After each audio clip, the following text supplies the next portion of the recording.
The seagrass in Torbay, we've got about 6 or so seagrass beds in Torbay, and they're part of the marine conservation zone, so they're designated feature within that zone. So they're recognised as being important enough to have that layer of protection.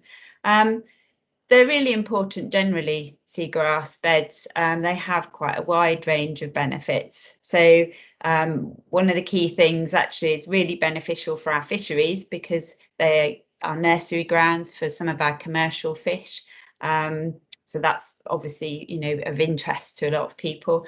But they have they're amazing habitats in themselves. They create this wonderful sort of meadow under the sea, under the surface of the water, and a home really to a wide range of species. They stabilise the seabed, so they're really important. If we have storms, which is something we've seen increasingly over recent years, and their kind of network of roots or rhizomes help to stabilise the seabed. So that's really important. And a more recent thing that people have really been talking about is their amazing capacity to store carbon.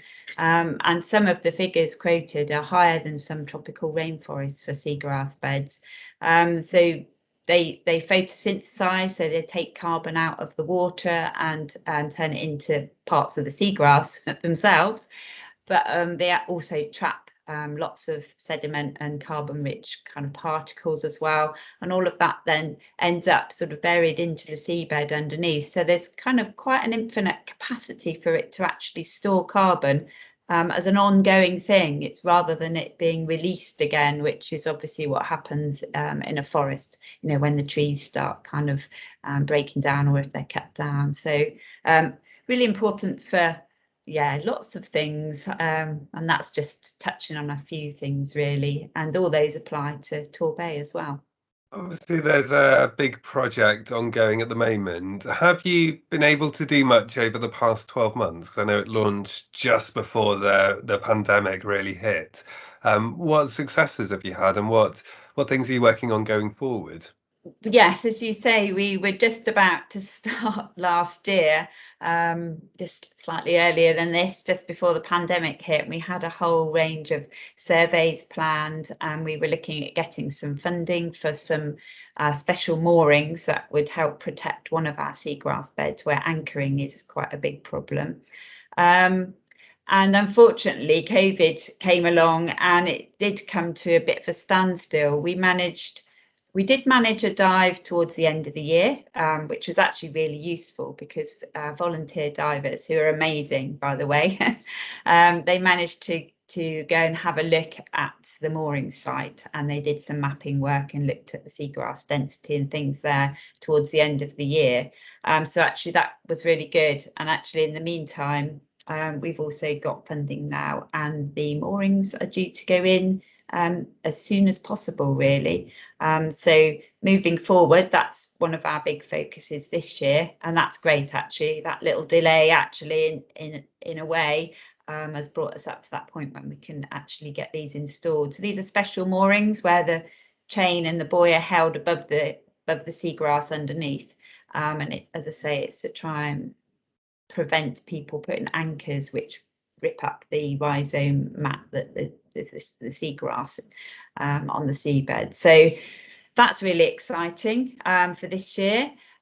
We will be carrying on some of our survey dives with our volunteers, so some of that will be around the moorings to actually have a look at what's going on down there. We also are carrying on with some of the monitoring that we do, looking at the kind of health and the extent of some of our seagrass beds, and just keeping kind of tabs on that. And there's a few beds in Torbay that seem to come and go, so we're going to spend a bit of time with our divers actually having a look at whether they've moved and what's going on there as well.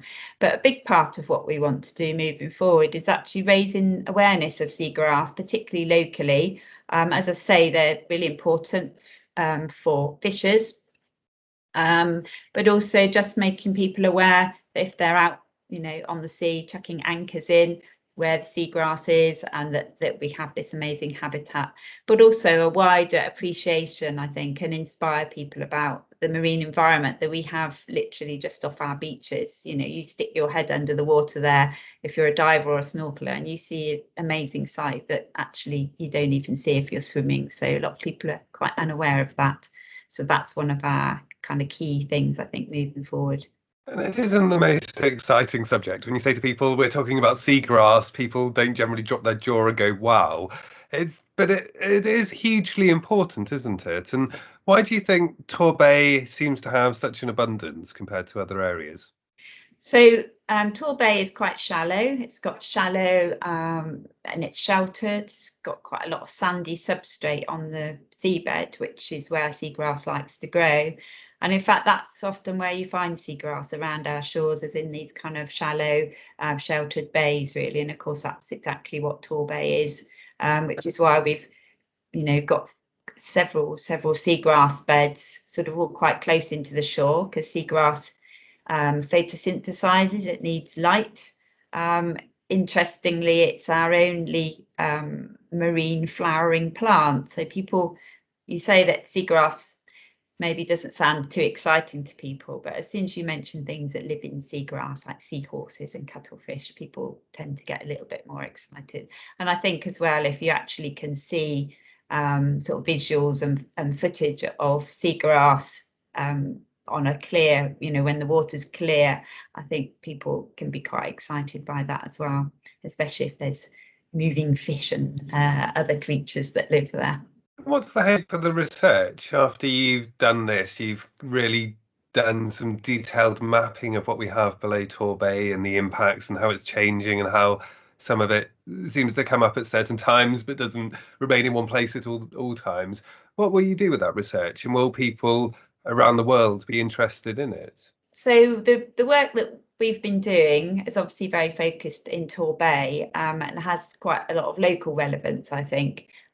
We work with the authorities such as the Inshore Fishery Authorities, IFCA, and the MMO, the Marine Management Organisation, and also Natural England as well. They all have interests, partly because of the marine conservation zone that we have, but also because of all the other things that happen within Torbay. And really it's to feed into that data set that they need to be able to kind of protect the seagrass and actually have legislation. And moving forward, it would be nice to see just a much greater awareness, I think, locally, and to really try and protect some of the key seagrass beds in Torbay from some of the activities that, as I say, are quite detrimental. So it's very much about what we're doing is about kind of working in partnership with other organisations and with other projects as well that are going on. So, I'm sure you're aware that globally there are quite a number of seagrass projects going on, and it's kind of a lot about talking to people and looking at the kind of recent best practice and findings and things as well. So some of the ways that we've been collecting data through using kind of transects, which are long fixed lines on the seabed, and collecting quite detailed data, gives us a really good idea, gives us a really good snapshot really of the ecology of the Torbay beds. And it's something that we can repeat, maybe every 3 or 5 years and see whether there's changes. So some of that would be what we're looking at moving forward. But all that data goes into national data sets and, will be used for sort of bigger projects, I guess, and other projects that are doing similar things in the future.